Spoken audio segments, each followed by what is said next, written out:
Assalamualaikum warahmatullahi wabarakatuh. Di sini saya akan menjelaskan tentang pentingnya pengaruh penganggaran modal bagi perusahaan. Untuk itu, izinkan saya untuk memperkenalkan diri dulu. Perkenalkan, nama saya Windy Freslia Putri dari Departemen Portofolio Bisnis. Tujuan pembelajaran: setelah mengikuti materi ini, peserta diharapkan mampu memahami konsep dan definisi dari penganggaran modal. Yang kedua, peserta diharapkan mampu memahami motif dari penganggaran modal. Dan yang terakhir, peserta diharapkan mampu untuk memahami metode keputusan penganggaran modal.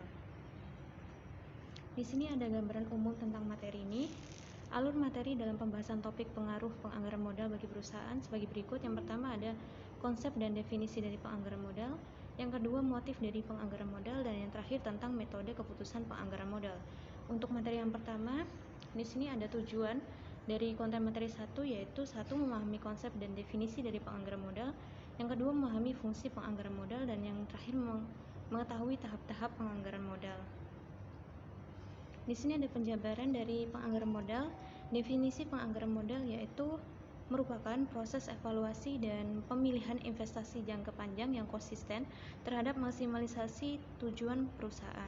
Definisi capital budgeting juga sama dengan investasi, juga berarti pengeluaran pada saat ini dan hasil yang diharapkan dari pengeluaran tersebut baru akan diterima lebih dari 1 tahun mendatang. Definisi lain juga hampir sama tentang definisi yang tadi. Di sini juga menjelaskan tentang fungsi capital budgeting, yaitu 1. Keputusan penganggaran modal akan berpengaruh pada jangka waktu yang lama sehingga perusahaan kehilangan fleksibilitasnya. Yang kedua, penganggaran modal yang efektif akan menaikkan ketepatan waktu dan kualitas dari penambahan aktiva. Dan yang terakhir, pengeluaran modal sangatlah penting. Nah, di sini juga ada tahap-tahap penganggaran dari modal. Yang pertama, biaya proyek harus ditentukan.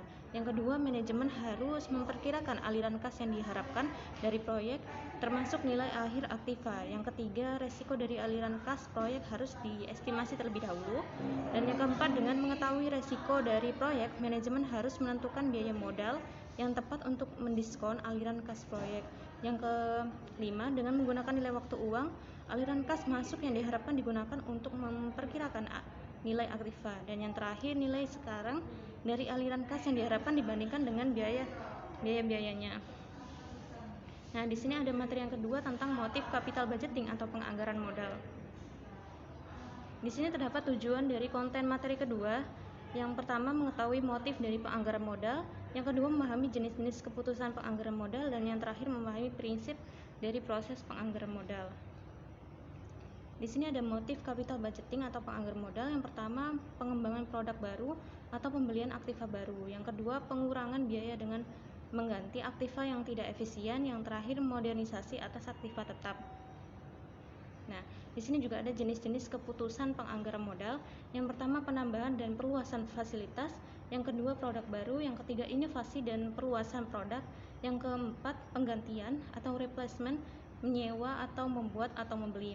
Yang kelima, penyesuaian fasilitas dan peralatan dengan peraturan pemerintah, lingkungan, dan keamanan. Dan yang terakhir, keputusan seperti kampanye iklan, program pelatihan, dan proyek-proyek yang memerlukan analisis arus kas keluar dan arus kas masuk. Lalu di sini ada prinsip dasar proses penganggaran modal. Yang pertama, penganggaran modal pada dasarnya adalah aplikasi prinsip yang mengatakan bahwa perusahaan harus menghasilkan keluaran atau menyelenggarakan kegiatan bisnis sedemikian rupa sehingga hasil imbuh produk sama dengan biaya imbuhnya. Yang kedua, prinsip ini dalam kerangka penganggaran modal berarti bahwa perusahaan harus melakukan tambahan investasi sedemikian rupa sehingga perolehan imbuh investasi ini sama dengan biaya imbuhnya.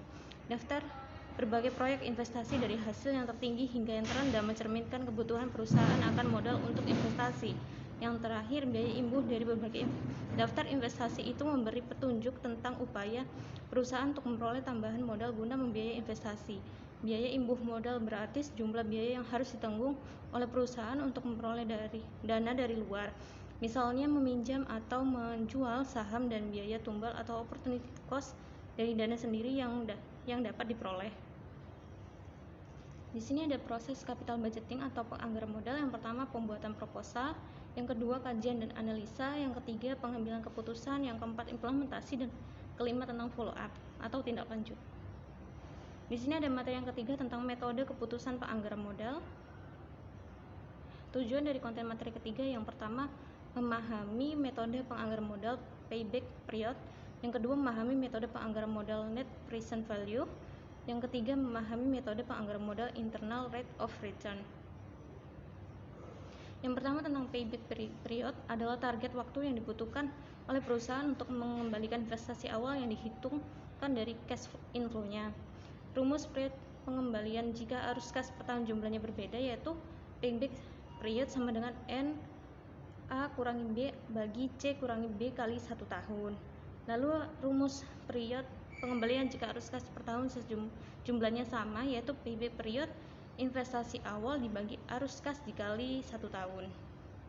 Nah, di sini ada net present value adalah jumlah present value semua cash inflow yang dikumpulkan proyek dengan menggunakan discount rate suku bunga kredit yang dibayar investor dikurangi jumlah investasinya atau initial cash outflow. Apabila suatu proyek negatif, berarti proyek tersebut tidak layak untuk dilaksanakan. Lalu di sini ada internal rate of return-nya, merupakan rate diskon di mana nilai present value dari cash inflow sama dengan nilai investasi awal suatu proyek. Dengan kata lain, IRR adalah rate diskon di mana NPV dari proyek tersebut sama dengan RP 0. IRR juga menggambarkan persentase keuntungan yang sebenarnya akan diperoleh dari investasi barang modal atau proyek yang direncanakan. Kriteria penerimaan proyek investasi dengan menggunakan metode internal rate of return adalah apabila IRR yang dihasilkan lebih besar dibandingkan cost of capital. Sebaliknya, apabila lebih kecil dibandingkan cost of capital, proyek tersebut ditolak. Nah, kesimpulan dari presentasi yang telah saya jabarkan adalah penganggaran modal adalah suatu proses perencanaan yang mencakup penganalisaan dan pemilihan berbagai investasi modal. Keputusan tentang pemilihan investasi merupakan keputusan yang sangat penting. Keputusan ini tidak hanya pada tingkat resiko yang harus ditanggung, melainkan juga menentukan tingkat keuntungan perusahaan di masa mendatang. Sekian presentasi yang bisa saya sampaikan. Mohon maaf jika ada salah. Wassalamualaikum warahmatullahi wabarakatuh.